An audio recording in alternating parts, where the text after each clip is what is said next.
Assalamualaikum warahmatullahi wabarakatuh dan selamat pagi semua. Okay, untuk video kali ini kita akan teruskan dengan pembelajaran asas statistik dan pendidikan kita pada topik yang ke-6 iaitu pengenalan kepada ESNPP dan penulisan laporan penyelidikan.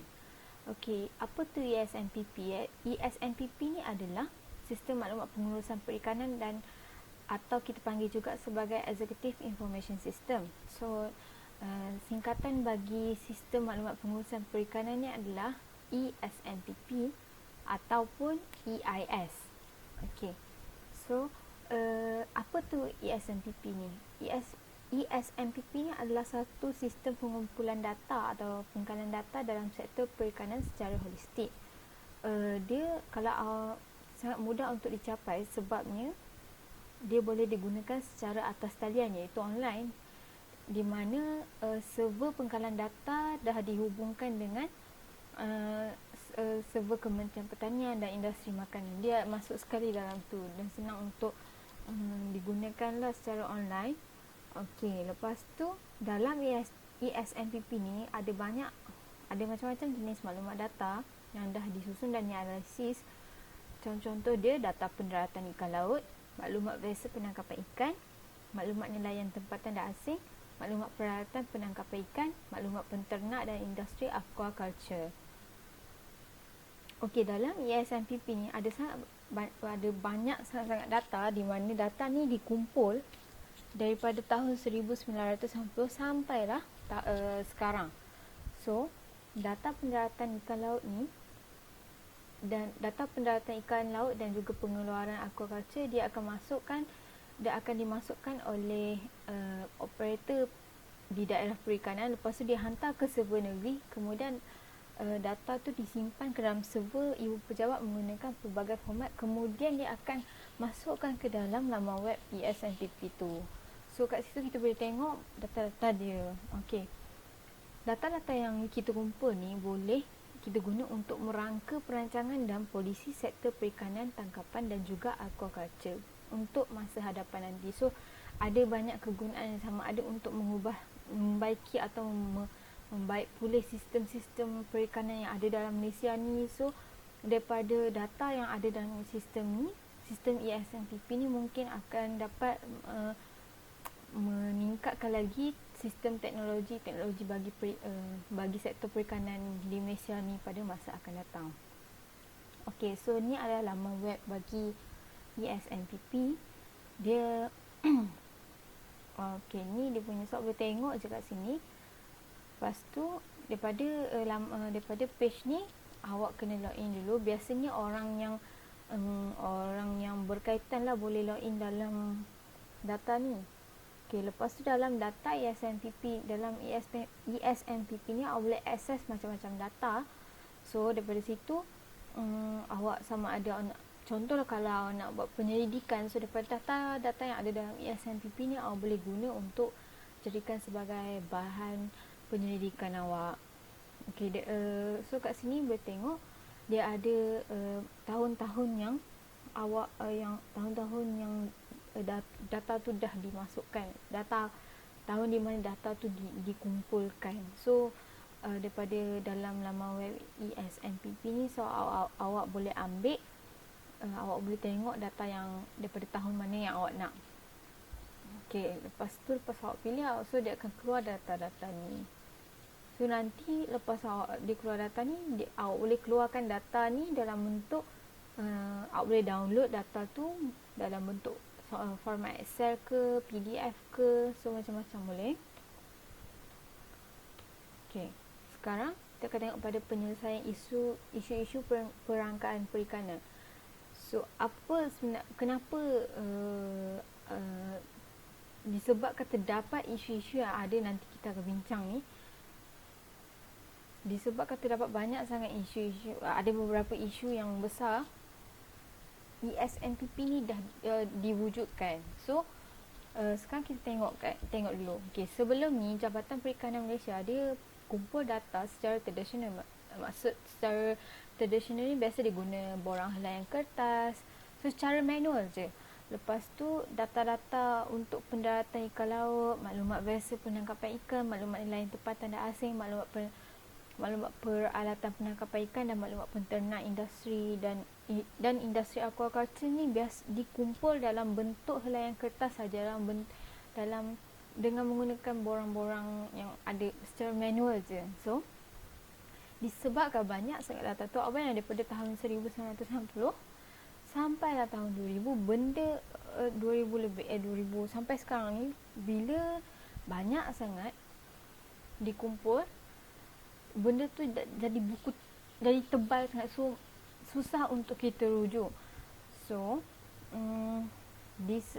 disebabkan macam tebal sangat diorang, disebabkan data-data yang dah dibukukan tadi tu sangat tebal, so tu yang menjadi satu problem kat situ. So sebab tu lah dia orang macam boleh jadi satu asbab untuk kita buka satu sistem bagi Jabatan Perikanan ni untuk keluarkan data-data tu. Bila untuk tengok data nanti tak perlu dah buka buku tu, so kita just buka dalam sistem. Lepas tu masalah yang seterusnya adalah data-data perikanan ni dikumpulkan oleh pegawai perikanan daerah yang terlatih, tapi kadang-kadang tu yang sepatutnya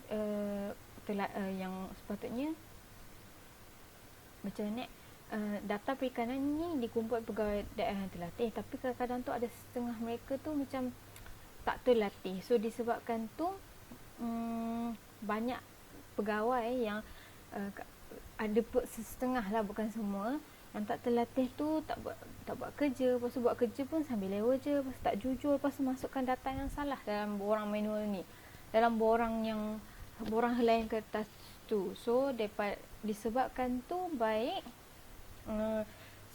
kita just masukkan dalam sistem terus, lepas tu ajar dia orang secara elok supaya dia orang boleh masukkan terus dalam sistem. Tak perlu nak macam payah-payah sampai nak kena isi borang manual. So terus masuk dalam sistem. Sebab itulah dia orang dia orang cipta ESMPP ni. So kita boleh nampak kat sini ESMPP tu diwujudkan untuk mengatasi masalah-masalah tadi tu lah. Lepas tu supaya dapat mengikut arus zaman dan teknologi untuk memudahkan kerja merekod data dan menjalani laporan mengikut keperluan harian, mingguan, bulanan, tahunan industri, pengkalan daerah dan negeri dan maksudnya ESMPP ni tujuan dia untuk mengatasi masalah-masalah yang tadi tu, iaitu kumpul dengan menggunakan borang helaian kertas. Lepas tu bila data tu dibukukan sangat-sangat tebal. Lepas tu ada problem dengan pegawai yang tak terlatih. So disebabkan tu dia create ESMPP ni. So sebab itulah pembaharuan dalam sektor perikanan ni perlu diperbaharui dari masa ke semasa. So setakat tu je ESMPP. Awak boleh tengok sikit lagi, so awak boleh study je lah untuk ESMPP tu. Sekarang kita nak masuk kepada penulisan laporan penyelidikan. So yang ni pun kita nak pergi secara ringkas je lah. Untuk penulisan laporan penyelidikan ni kena dilakukan secara teliti dan ikut format tertentu supaya senang untuk awak baca dan untuk awak faham.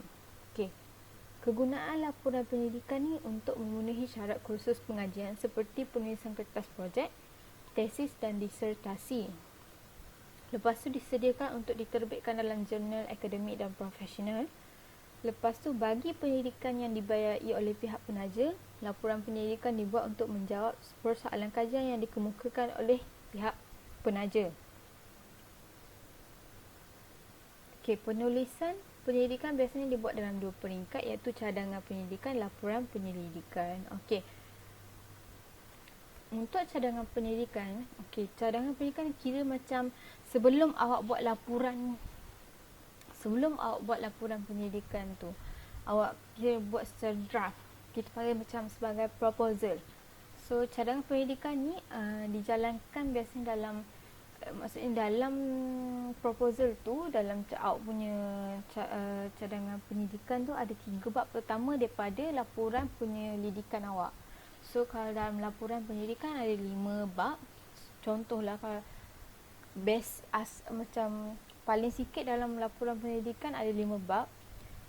Kalau yang Kalau yang cadangan ni awak kena ada 3 bab sahaja. 3 bab yang pertama iaitu pengenalan, kajian literature dan metodologi kajian. Okey. Benda ni dihasilkan sebelum kajian sebenar dilaksanakan dan ia memuatkan rancangan kajian yang sedia dilaksanakan. Cadangan kajian ni kita guna sebagai panduan untuk melaksanakan kajian secara sistematik dan teratur. Untuk penulisan tesis atau disertasi bagi program ijazah untuk universiti punya, so ni untuk you, cadangan pendidikan ni merupakan salah satu syarat utama peperiksaan kelayakan. So contohnya nanti awak masuk U kan, so bila awak masuk U, awak akan ada kita panggil sebagai pita. Pita ni awak kena buat kajian akhir satu projek. So sebelum awak buat laporan untuk projek awak tu, awak kena buat satu proposal. So kebiasaannya proposal ni menyiapkan proposal awak ni dan menyiapkan proposal awak dan membentangkan proposal awak tu adalah satu syarat utama untuk awak layak untuk graduate. So sebenarnya cadangan penyelidikan ni ataupun kita panggil sebagai proposal adalah penting dalam kajian awak. So sebab itulah cadangan untuk penyelidikan ni kita kena tulis berdasarkan format penulisan yang sistematik. So ni untuk contoh bagi kandungan penyelidikan. So just saya tunjuk secara rough sahaja untuk kandungan-kandungan dia, saya tak tunjuk semua. Untuk cadangan penyelidikan, okey. So memula untuk cadangan penyelidikan akan ada pengenalan. Lepas tu awak kena bagi tahu dalam tu dalam pengenalan awak kena ada latar belakang kajian. So disebabkan apa awak buat kajian awak tu. Lepas tu ada penyataan masalah. So daripada kajian yang latar belakang kajian awak tu, apa masalah yang nampak dalam tu. So macam mana nak selesaikan. So kat situ awak akan keluarkan objektif kajian awak. Lepas tu awak ada pula soalan kajian. Kemudian daripada soalan kajian, objektif kajian tu awak akan ada hipotesis. Lepas tu apa kepentingan. Dalam kiranya macam dalam cadangan pendidikan ni awak perkenalkan semua kenapa awak buat kajian awak ni. Awak terangkan. Lepas tu skop awak macam mana, daripada mana awak nak buat. So cara metod yang jenis kaedah untuk selesaikan masalah awak tu nak guna kaedah macam mana. Lepas tu yang kedua, kajian literature. Okay, dalam kajian literature ni maksudnya rujukan awak kena ambil dalam mana-mana rujukan teori. Awak kena ambil teori dan bukti-bukti bagi penyelidikan yang sama konsep macam yang awak buat, sama lebih kurang macam awak buat, supaya nanti awak boleh rujuk, oh kalau dia buat macam ni, aku boleh guna cara ni juga. So dalam kajian literature tu awak boleh nampak secara teoretikal dan konseptual, secara teoretikal apakah awak punya kajian tu. So dalam kajian literature juga awak kena sebut nama pengkaji, nama tuan punya kajian yang awak dah ambil dalam tu. Okey, lepas tu yang ketiga adalah metodologi kajian. Okey, so dalam metodologi kajian ni awak kena letak kaedah kajian, lepas tu instrumen kajian, subjek kajian, prosedur analisis data. Lepas tu rujukan lampiran. Okey, rujukan dalam lampiran ni macam awak ambil contoh, awak ada tengok mana-mana data, awak ambil mana-mana teori. So awak kena masukkan dalam rujukan awak ni. So lampiran ni adalah benda yang biasanya contohlah awak benda yang macam mana contoh dalam awak punya contoh dalam metodologi kajian awak tu ada satu data yang sangat banyak, lebih 3-4 muka surat nak letak. Contohlah, tak muat, tapi macam kalau letak dalam metodologi kajian tu nampak macam terlalu macam serabut ke. So awak boleh letak pada lampiran. So daripada lampiran tu macam mana awak dalam metodologi kajian tu, contoh nak rujuk yang data tadi, tak beritahu awak lihat pada lampiran berapa-berapa.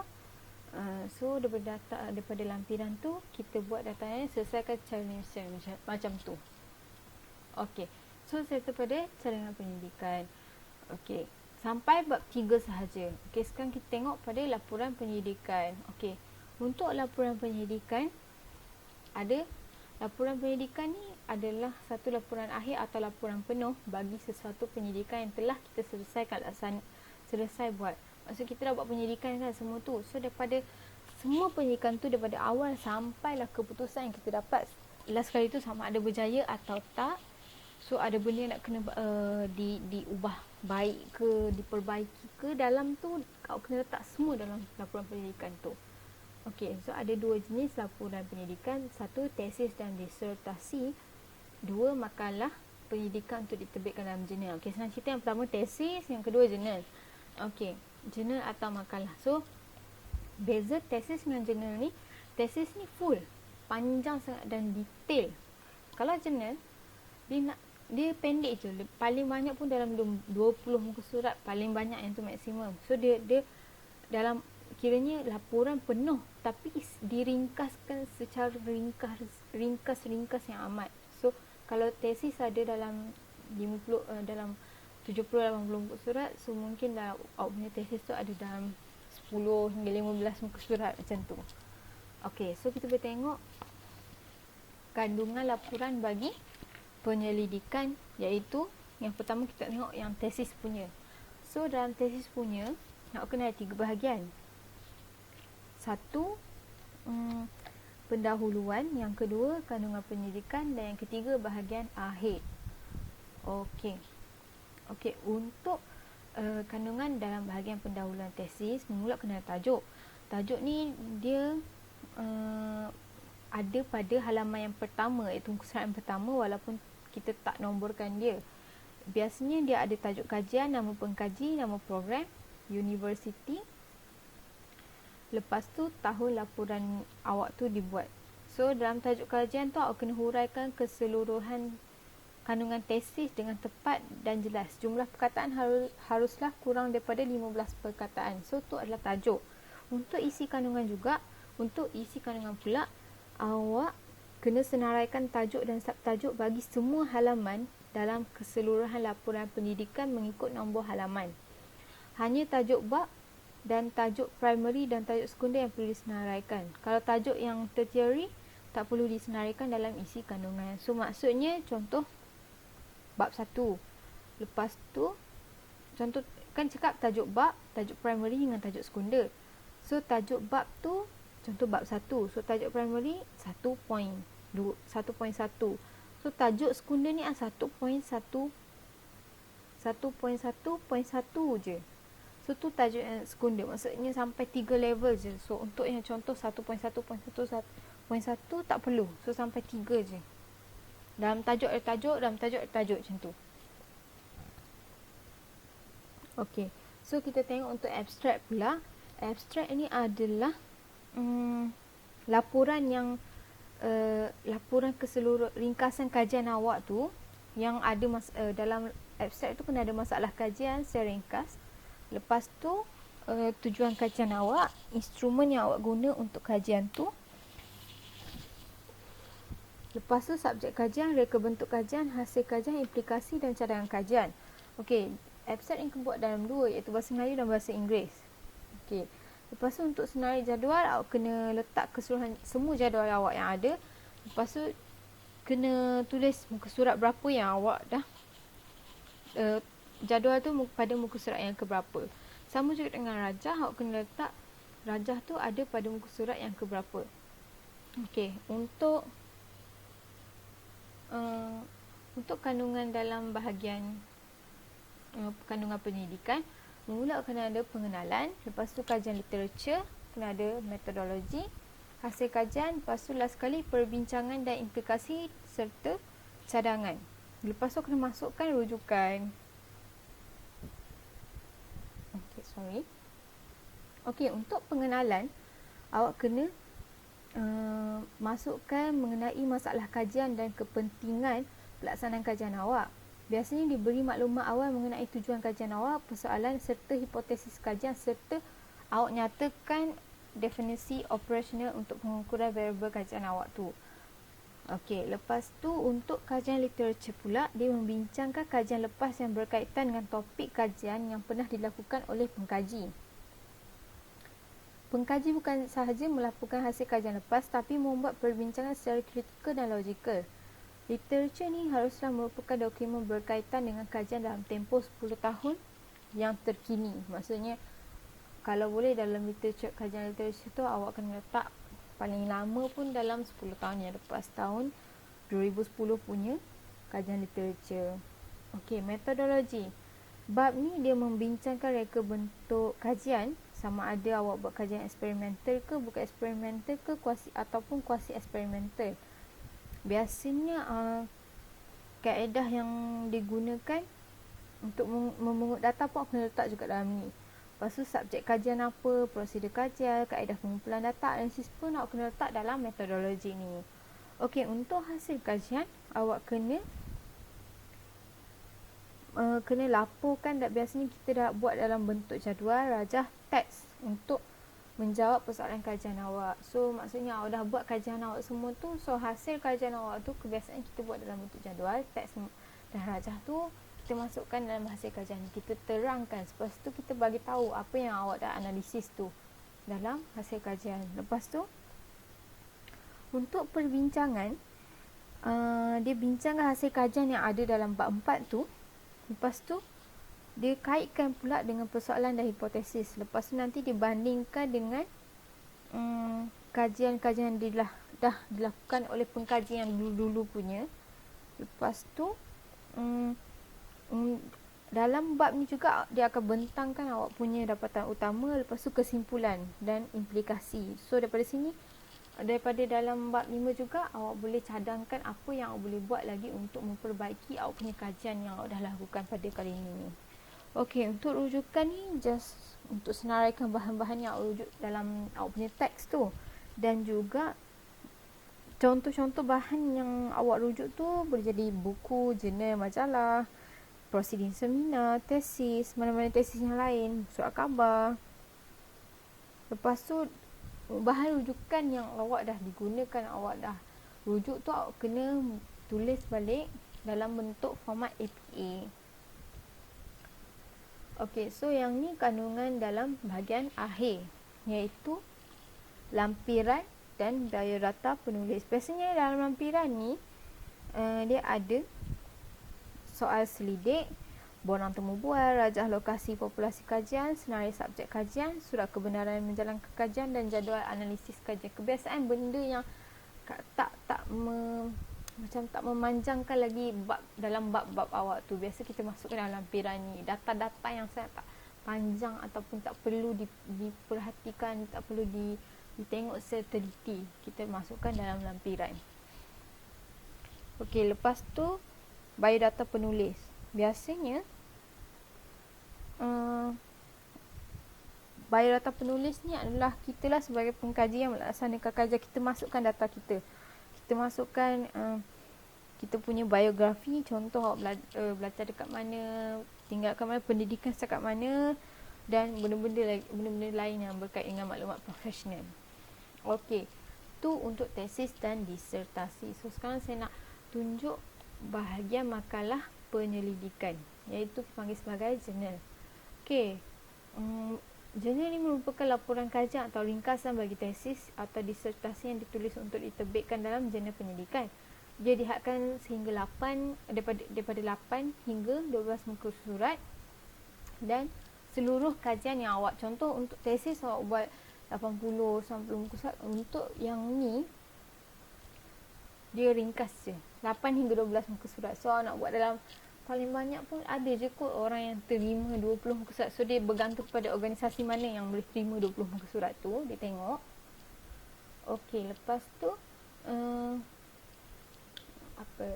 untuk format. Okey, kalau awak tengok untuk jurnal punya format dengan tesis ni dia berbeza. So ada beberapa aspek yang berbeza. Okey, aspek yang pertama, isi kandungan tak diperlukan. Maksudnya yang dalam tesis awak kena letak apa isi kandungan awak kan. Kalau yang ni jurnal punya tak perlu letak isi kandungan. Lepas tu bab dan nombor bab awak tak perlu letak. Lepas tu biodata penulis pun awak tak perlu letak. Hanya jadual dan rajah utama disertakan. So jadual dan rajah utama yang penting saja. Biasanya yang ada dalam hasil kajian je yang biasa kita letak dalam jurnal ni. Okay, so ni adalah format dia secara ringkas. Mula kena ada tajuk. Okay, macam biasalah ada tajuk. Lepas tu ada nama penulis, abstrak, pengenalan, penyataan masalah, tujuan kajian, lepas tu soalan kajian awak, hipotesis kajian, metodologi, instrumentasi, subjek kajian, prosedur kajian, analisis data. Sebenarnya sebenarnya dah ada dalam outbound tesis, cuma kena ringkaskan je masuk dalam dalam jurnal ni. Lepas tu hasil kajian, perbincang aplikasi dan cadangan, lepas tu rujukan dalam pilihan. So awak kena buat seringkas-ringkas mungkin untuk jurnal ni. Okey, setakat tu sahaja untuk topik yang ke-6. Okey, setakat tu sajalah. Kalau ada apa-apa pertanyaan boleh tanya saya. Semoga berjaya untuk lepas ni. Okey, terima kasih. Bye. Assalamualaikum.